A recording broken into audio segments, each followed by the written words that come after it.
we can continue to try to learn the rest of Shas together. Leah Nishmas Mona Mina Leah Bat Moshe Hershel. He's a Baruch. So the last Mishnah in Bikurim.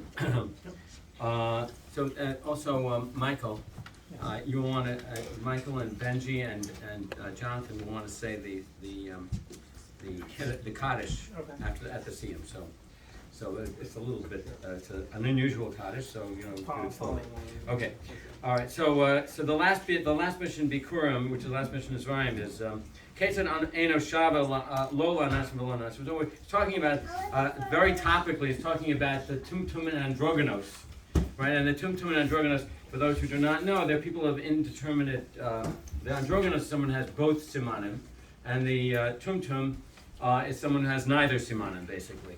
So the Gemara says that the Mishnah says that there are ways in which the androgynos is similar to a man, similar to a woman, similar to both, and similar to neither.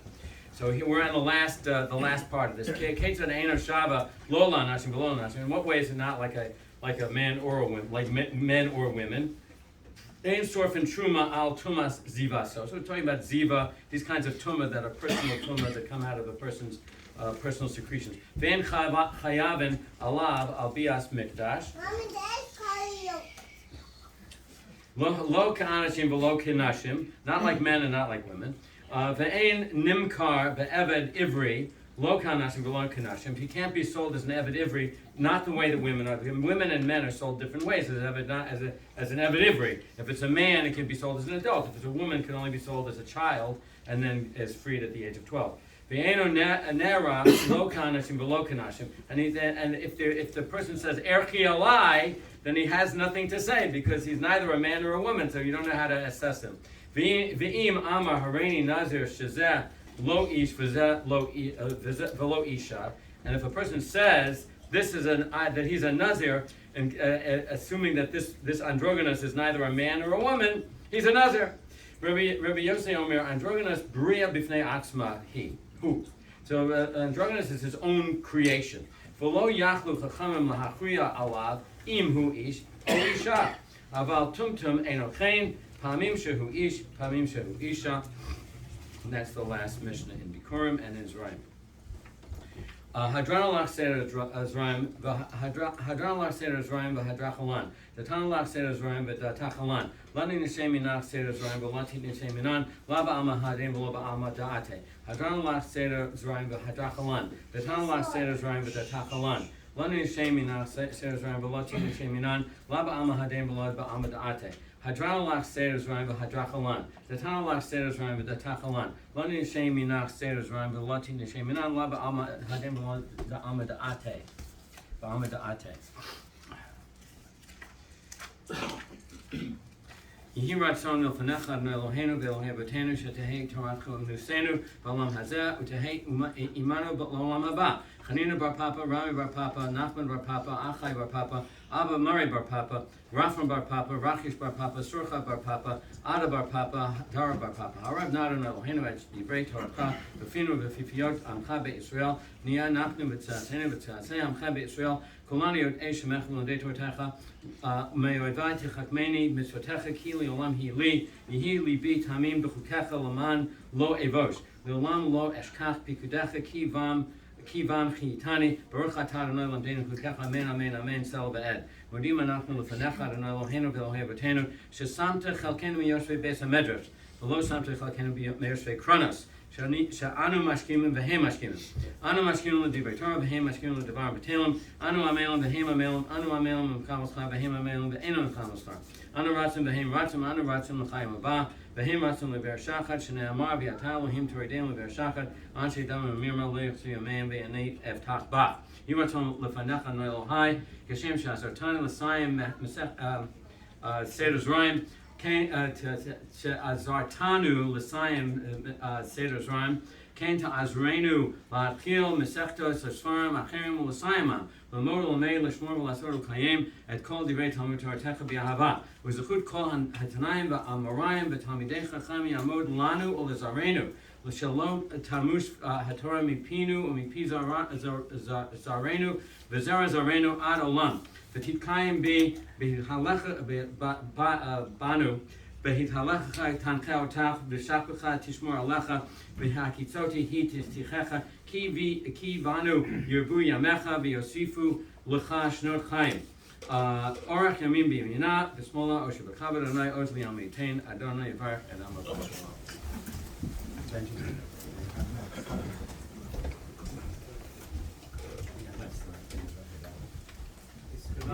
Yiskada Shemir Abba Mad Hilasid Adasa Achaya Masaya Asaka Yason Chaye Alma Nibnei Kartad Yerushalayim Ulashachlala Hichla Begava Ulmaakar Pachana Nivra'a Min Arak Asaba Pachana Yishmael Asra V'Yam Pitcha Brichu V'Machusei V'Karei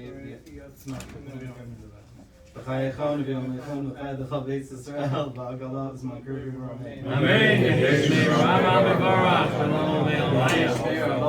v'elam ne'amel ma'ya. Yisbarach v'yishtabach v'yisbarach v'sumam v'yishasei v'yisadar v'yisad v'yisala shmei v'kudshah v'richu v'eilah v'eilam v'yachuz v'chasa v'shirasa v'shbechasa v'nechamasa v'amiran v'ama v'imramei. Yisrael v'rabanam v'tamideyam v'altamidey samidey v'cham v'am v'yaskim v'arsa v'yirasa v'dein v'chol asar v'yasar the Heon of Chom Shalom Arabachina Christo Rachman, behind Rikin and Mazone Rediche, Perkanam, Nekadam, Oman, Ishmael, Ramay, Shalom Arabam and Shemaya, Chaim Alin, Yaakov Server Ramay, Oseh Shalom Ramah, Kuya Seh Shalom Amen. Okay, thank you for your attention. And so I wanted to just say a brief hesped. It's said that Chazal instituted Tzom Gedaliah to mourn the death of the righteous and to demonstrate the loss of a righteous person is equivalent to the loss of the Beis HaMikdash. It's also said that he was actually murdered on Rosh Hashanah, but it would be inappropriate to fast on Yom Tov, so it was postponed until after the holiday. This also seems to be true of Mina Shloshim, which also fell on Rosh Hashanah, but was postponed until now. We can also say that we should celebrate the life of the righteous today in a way that we could not do at the Levaya on Rosh Chodesh Elul. Mona was a lifelong Baalas Teshuvah, constantly learning and improving, and eager to understand Torah at its most fundamental level. She davened regularly, said Tehillim, and was most concerned that she have her sitter at Tehillim with her when she went to the hospital, which unfortunately was many times. The idea of suffering in this world to be spared in the next world was a powerful reality to her, and motivated her to continue treatments that caused serious side effects. In the meantime, she planned for her expected disability with alterations to her house, and wanted to spruce things up for anticipated Shiva, as unbelievable as that seems. And as I said at the funeral, she was constantly saying that she picked up many of Chazal's sayings that she used as a guide for her own behavior, and including Gamzu Latova, which she said many times, and when things seemed to be at their darkest, she always said it. She always said it and meant it. The Daf is an inexhaustible source of Torah and fascination, and one of the most fascinating gadlus in Shas was in last week's Daf. And I wanted to share it with you, and I'm sure the rabbis know what I'm talking about. I'm talking about the encounter of Rabbi Yeshua ben Levi with the Malach HaMavis. So this was in last week's Daf, and I will briefly go over it. 77 or 76? 77b. 77. Okay, don't contradict me. So now what happened is Rabbi Yeshua ben Levi, who was mentioned throughout Shas as one of the great Amoraim, and was a contemporary of Rabbi Yochanan,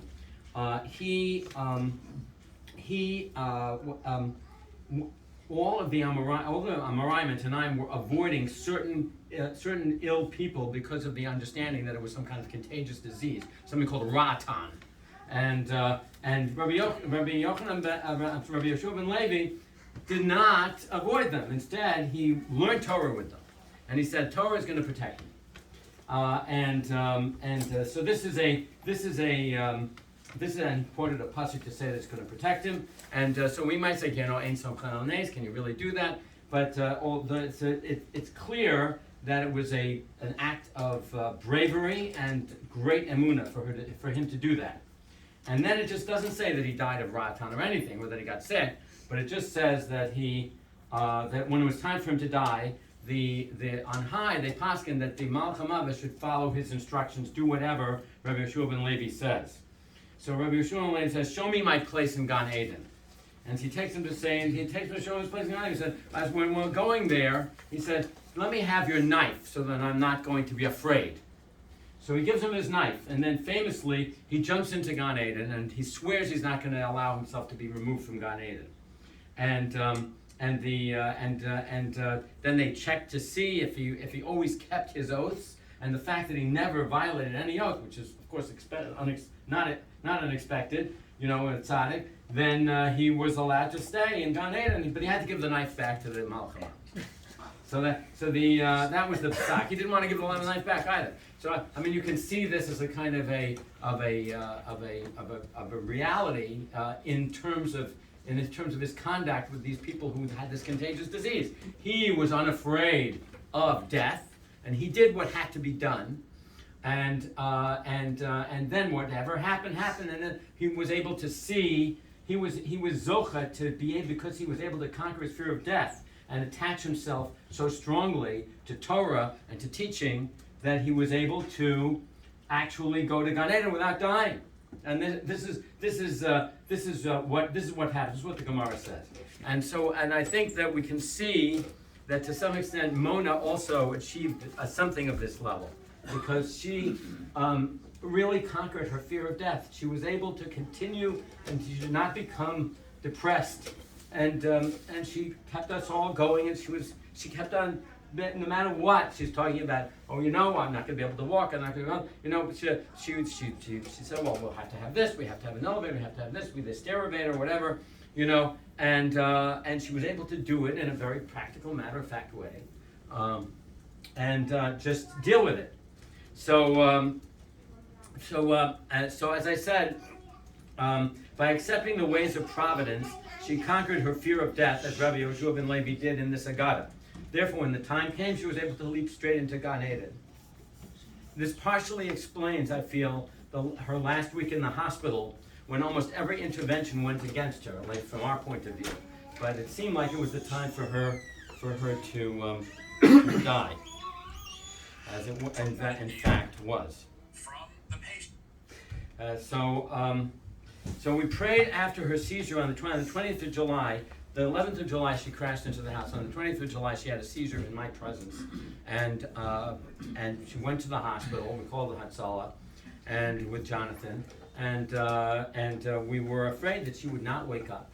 She had a kind of ongoing seizure that lasted for a long time, even in the emergency room, and we prayed that we'd be able to speak with her again. And in fact, that prayer was answered, and we got another 5 weeks with her before her eventual patira. So during that time, our children, and grandchildren were able to interact with her and show proper kavod to her. Today, I actually saw a patient who told me when she heard that my wife had passed away. She said, "You know something?" Because Mona had worked in the office for some time, maybe about 10, 15 years ago. And this patient knew her at that time. So she said, the patient said to me, at that time, I was a really angry person, and I got upset with everything, and I was really giving everyone a hard time, and I was on my way out, and I saw your wife, and your wife sat with me, and she was patiently talking to me, and I said to myself, this is the patient saying to me, I said to myself, if I could be like that person, then I'd really be something. And I think that we can all say the same thing, really. So we should try to learn from her great example, to be able to live life properly without fear and feel the divine hand of providence as the kindly and life-giving force it is, even at the very end. Okay, that's my husband.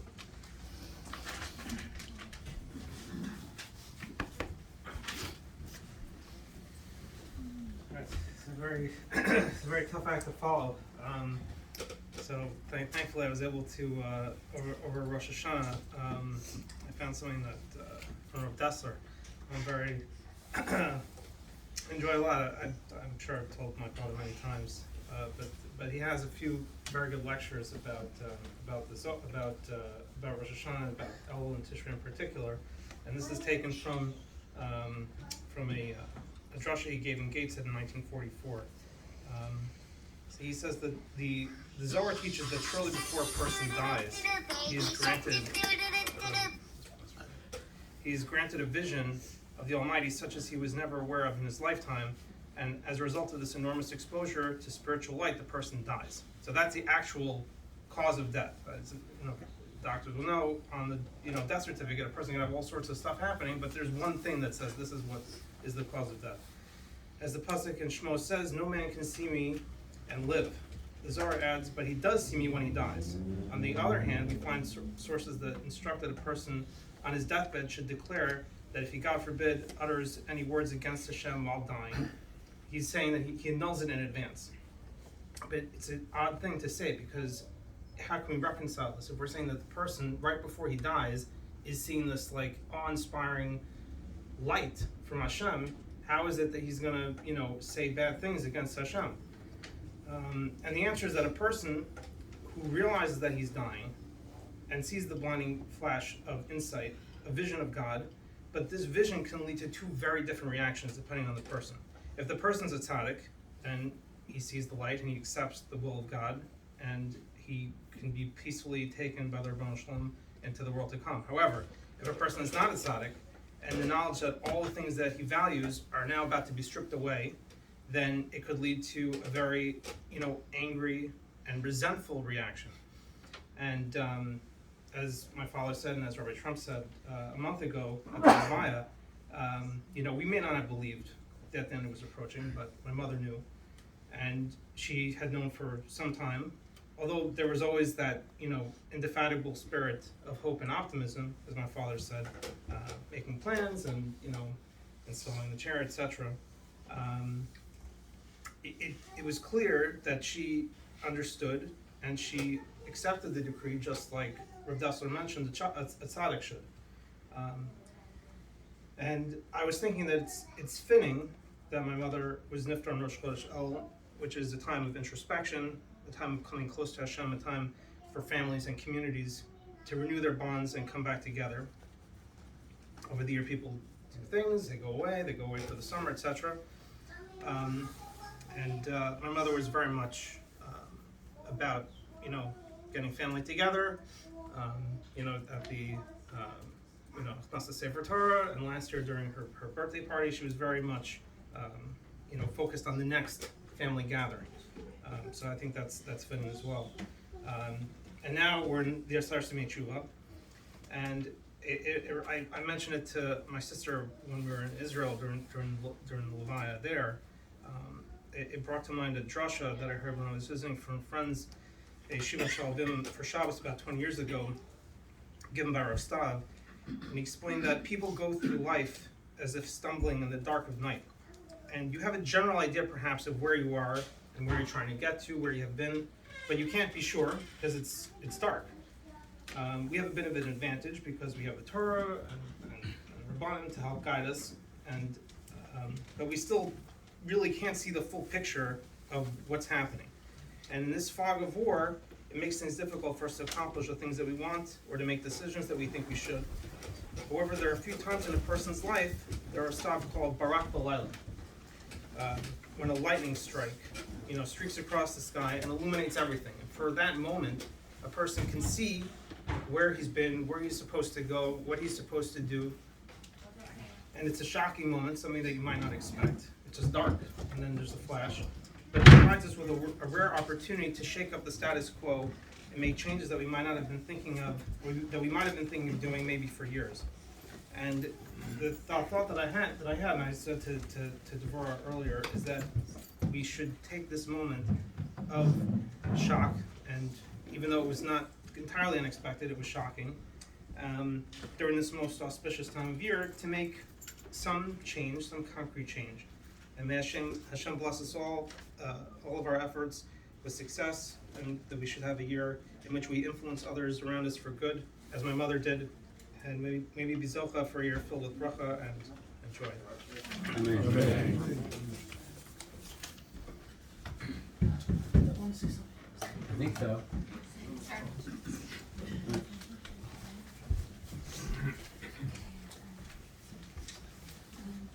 So I want to thank my dad for arranging this beautifully and in a very difficult month pulling this together. Thank you everyone for being here. I had a very strange month in which I had the chance to first sort of try to learn how to be without my mother, which is it's a very hard and ongoing task because we were just deeply involved in each other's lives in a very wonderful way. I've just been looking through my text messages with her over the past month, and I've been searching for certain terms. I've searched for Gamzilla Tova, which just is everywhere in our text messages. Any challenge I had, anything I was going through, she was just a part of it, and always with a very matter-of-fact and cheerful spirit, which I drew from enormously. I drew from her equanimity, from her contentment, her sort of simple, matter-of-fact joy and appreciation that she had for life, and the great blessing that she really did feel and take comfort in. It was just a foundational part of her personality. And I really struggled with where to begin. Because there are so many places where I might start. I might start with the fact that we had, the sort of warning shot, which is the fact that my mother drove a car into our home, the home that she built and that she loved. And that was sort of a warning sign that my father and I think we all felt it. But, the home that she built is not just the physical structure, it's the community that's all here and the family that continued to gather in the home after she left, and we're here for Rosh Hashanah, and that was one place that I might begin. But another place is, another thought was, I'll start where I plan to start, which was on the last afternoon, what turned out to be the last afternoon of my mother's life on Shabbos afternoon. I went down from the unit she was in to the kosher respite room in South Nassau Hospital to pick up some Shalosh items that my father and I had there.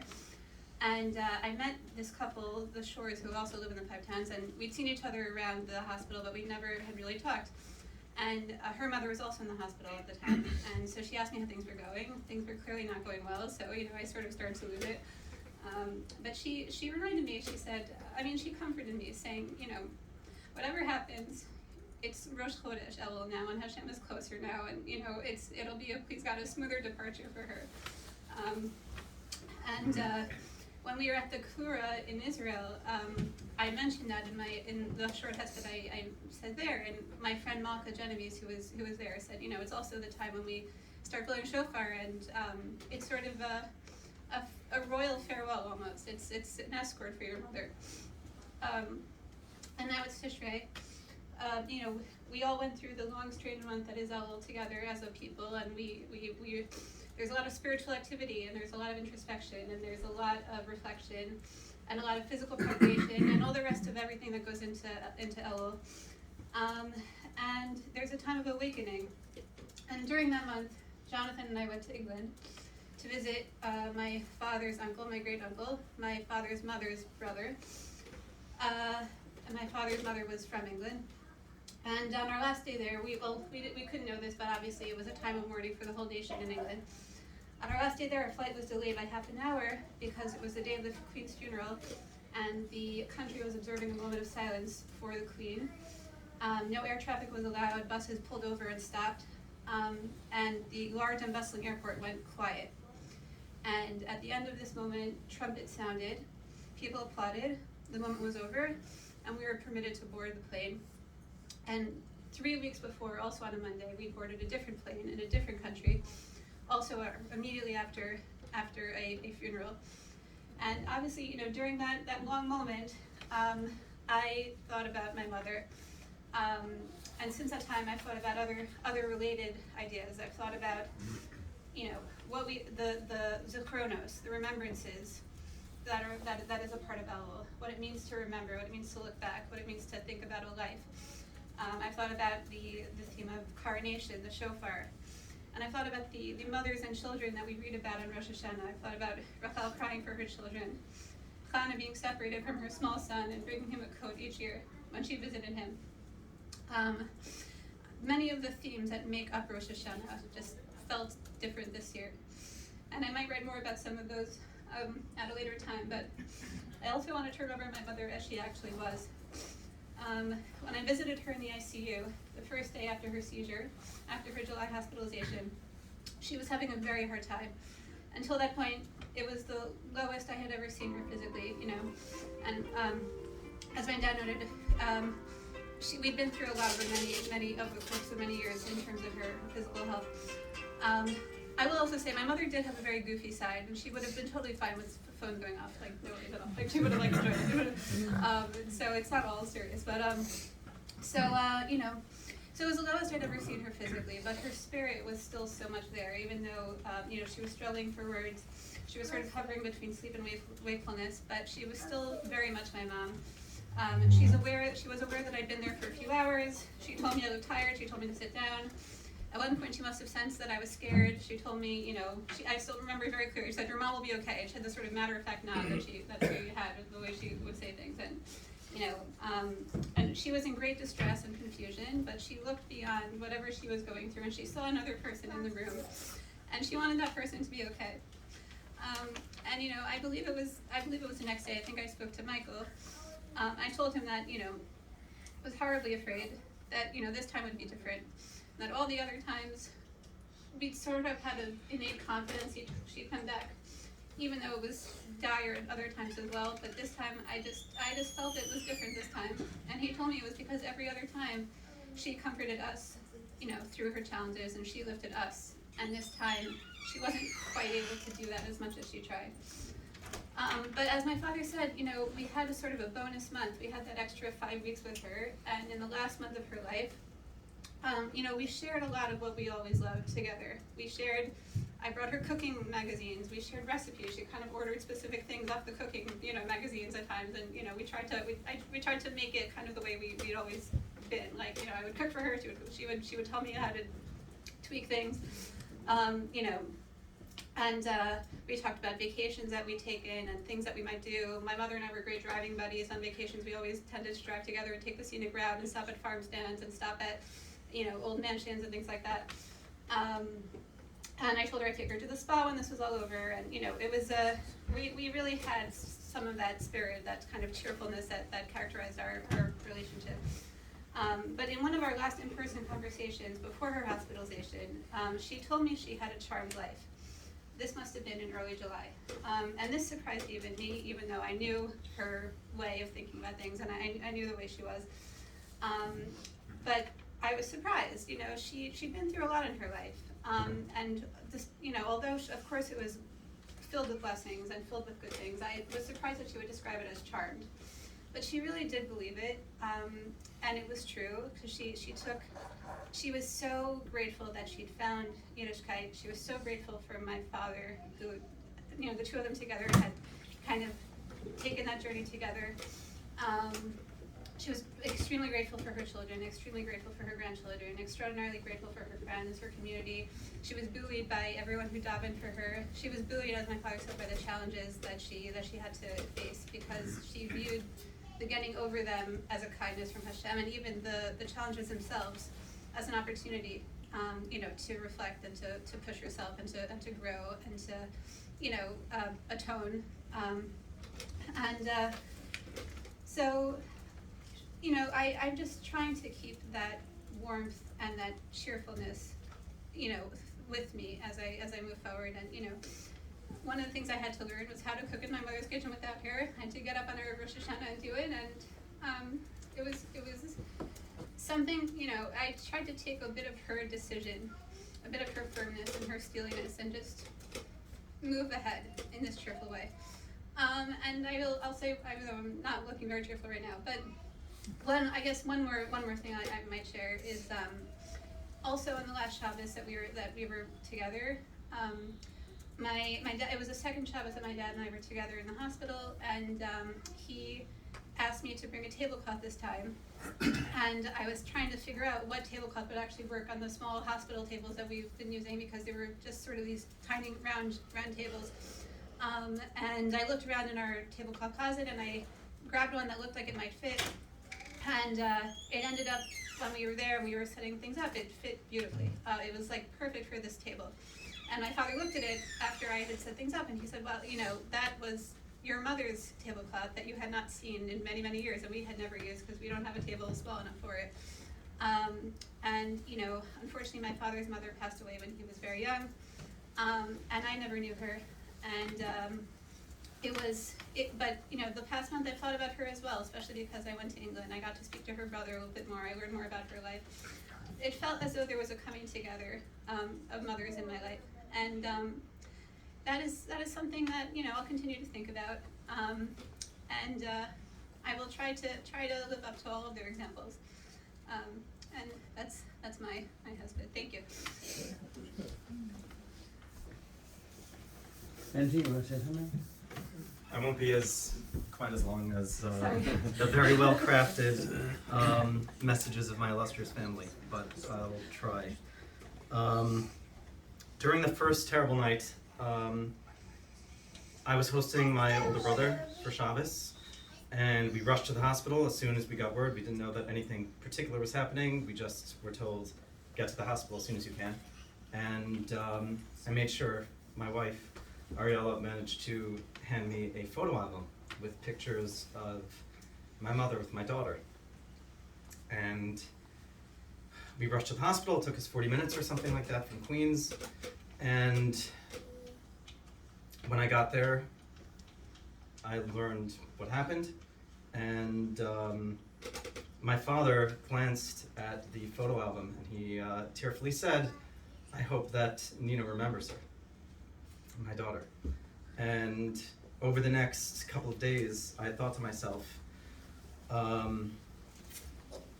I have some memories of my grandfather, my father's father. My father's father passed away when I was 4, but not, memories of conversations, memories of the person in a real way. A 4-year-old doesn't have that kind of understanding. And so I was thinking to myself, what types of lessons can she remember? What kinds of lessons will she know?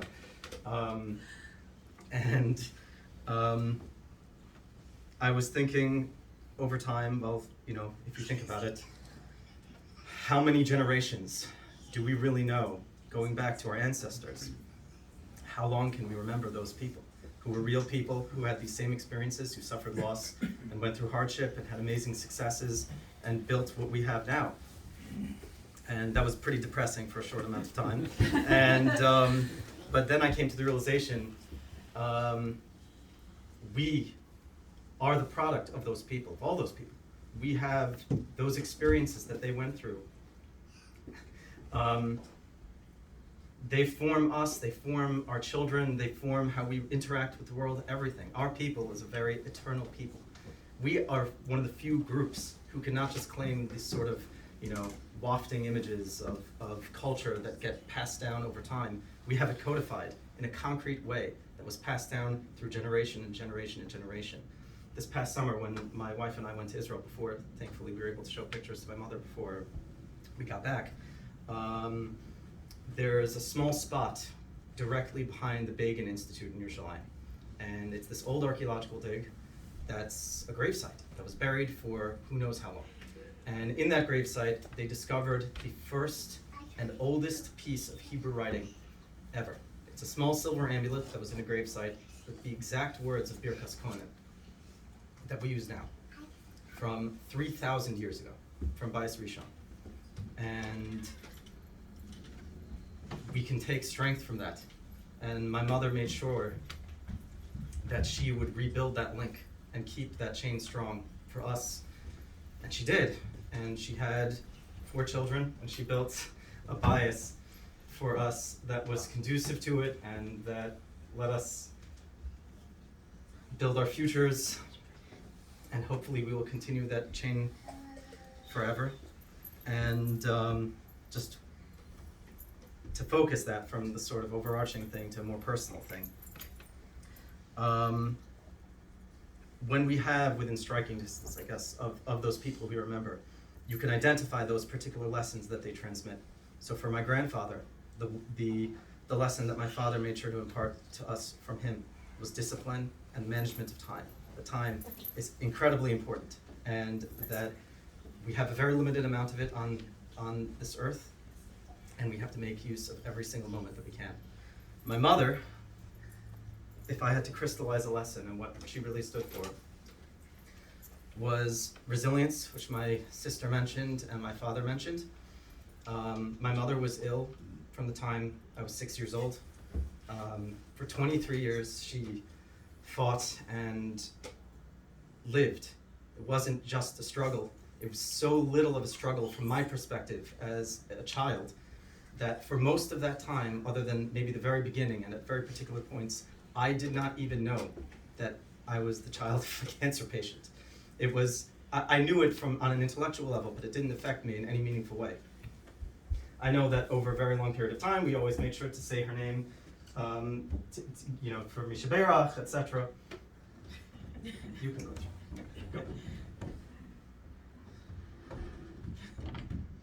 But we had wonderful vacations, and we had a wonderful life together. And seeing other families which have had a less cohesive relationship between them and their siblings and the extended family, our whole entire family still remain connected to each other in a very important, meaningful way. And no small part of that was my mother. She made sure that you knew, really knew, that she loved you. And every single night for my entire life, from when I was a child and she was tucking me into bed, to when I was, a surly teenager who stayed up too late and who brushed off the good nights, and to even when I got married, she kept texting me, Lila Tov, I love you, with a few assorted emojis. That stopped July 19th, and it was difficult to see it. I didn't realize how important it was, because at a certain point it just becomes part of the background noise. But after the fact what you're missing. So, like my sister mentioned, she had a very silly sense of humor. If she was a little bit stronger, she would have thrown us all over the place as kids.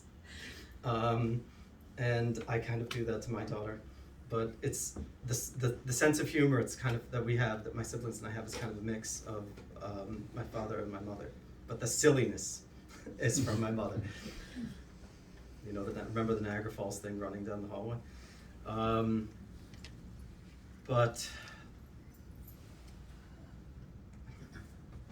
she wanted to make sure that we all knew that she loved us. And that glue that holds the family together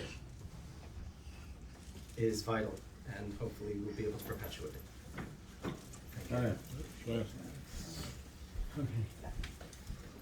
So I think that is there anyone else has anything else that you want to say something yet? You don't have to. Rabbi also. And Rabbi,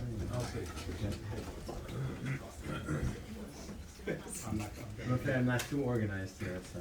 I'm going to be quick. I have no papers with me. And I'll start by saying, if you ever have the option, don't be the speaker that comes after Goldman. For those that don't know me, I'm Mona's baby brother, David. And if there's a trait that I will always remember about my sister, it will be that having family together is always the most important thing for her. When she made, just as a few examples, right, when she made her 70th birthday party, yes, it was her party, but the little cars and the cones and the things in the backyard, every child walked away with a ball with their name on it.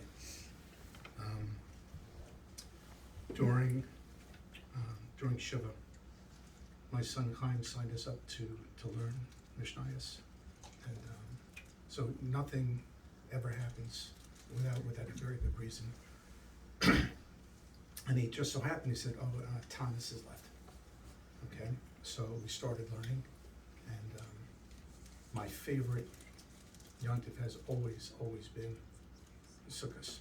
And part of that reason is because we spent so many years here at the Goldman house.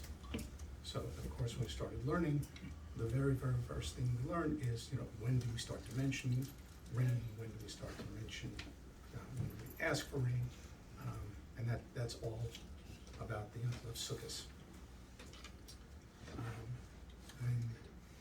And thank God our families grew, and it got very, very difficult, and then just impossible for us to be together on Sukkot anymore. You could see, my sister understood, but you could see that it genuinely hurt her, it pained her that we were not going to be together anymore.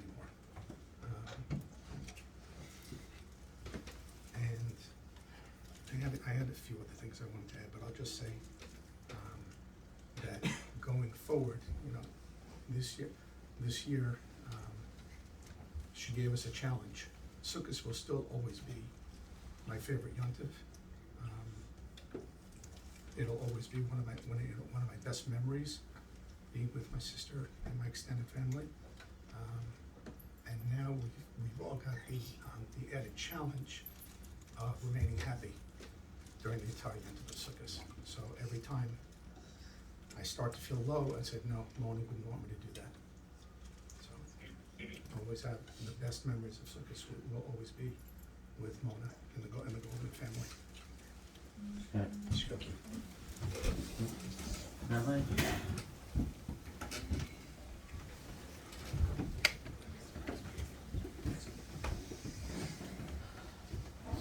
When Alan suggested I say a few words tonight, I wanted to focus in on one point so that we are able to take away something that's most appropriate because of who and what Mona meant to us, and because of the time of year, because this is a time to take the memory of Mona, not only perpetuate that memory, but to actually grow, all of us, to grow and to take with us that which will propel us, lift us, even make us maybe just a little better, thanks to her.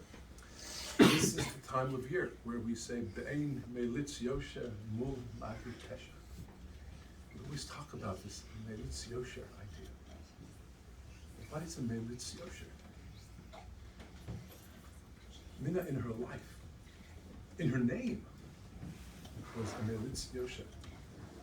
There are studies on Jewish names, and Mina comes from the idea of a shield, a human shield. A great protector. And what we're hearing is how she was a protector of her children, protecting her children even when circumstances were so difficult, even dire. And if you spoke to her and she would debate with you, she was not a pushover. She had a sense of what's right and what's wrong. And she would say so, always beautifully, always eloquently, calmly, but she could be firm. Because she cared. Right is right, what's correct is correct, and what's not is not. And she would defend. She would literally defend what she felt, but what was right, what's correct, what's good. Fight for and defend what's good. That's what the word Mina itself means, and that's what her place like that is about. She is Melitzi Yosha. And she should be, bless you, all of us should be blessed with her coming before HaKadosh Baruch Hu now. And she should be the Melitzi Yosha, Mul Magid Pesha. All kinds of things are said, Magid Pesha means just that, to say, well, this one and that one and the other one, and someone did something, someone could be better, someone was. No. Should be forever one of that. Melitz Yoshas, the great protectors, for you and for all of us in Mitzvah Shem, till 120, till we meet up again in the Olam HaNeshamas with this very, very, very special Jewish woman, Mina Leah, that's Moshe Hershel. Hashem Hallelujah. Okay, so I think Rabbi Chuck, did you want to say something? Yes, May I add something? May I add something to this one? Yeah. Just a brief.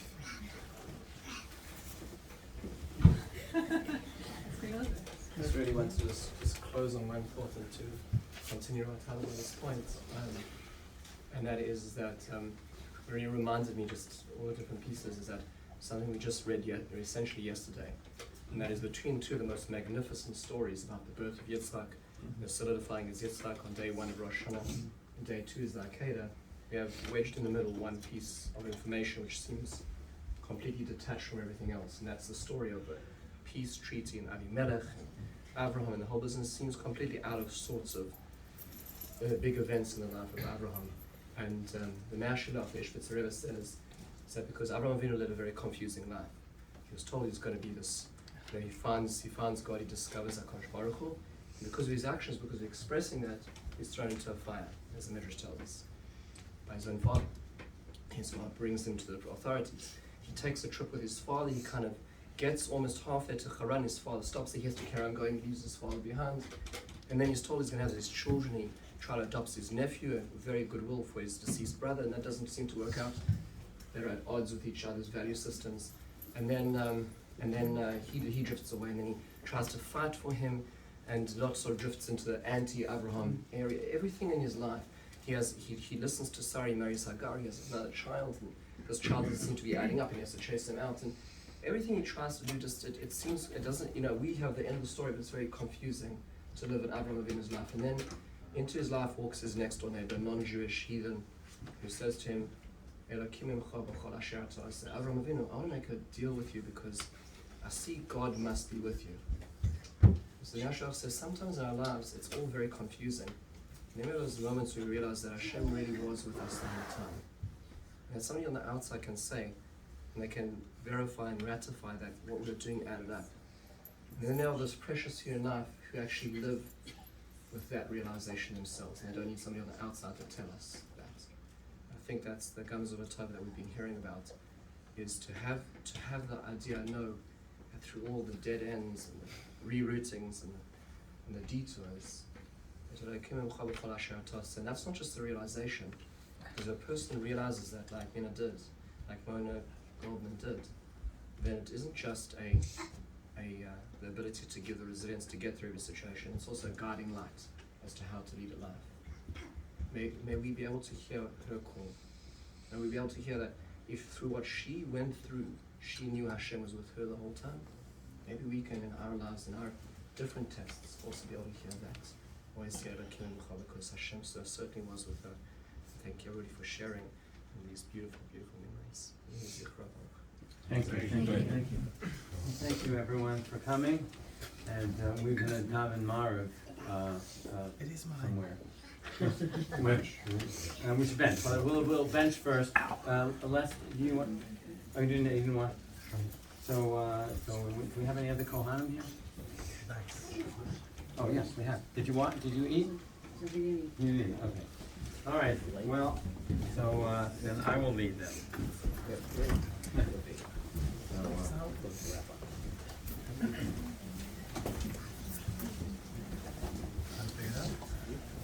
Those who want to bench with me, maybe we'll distribute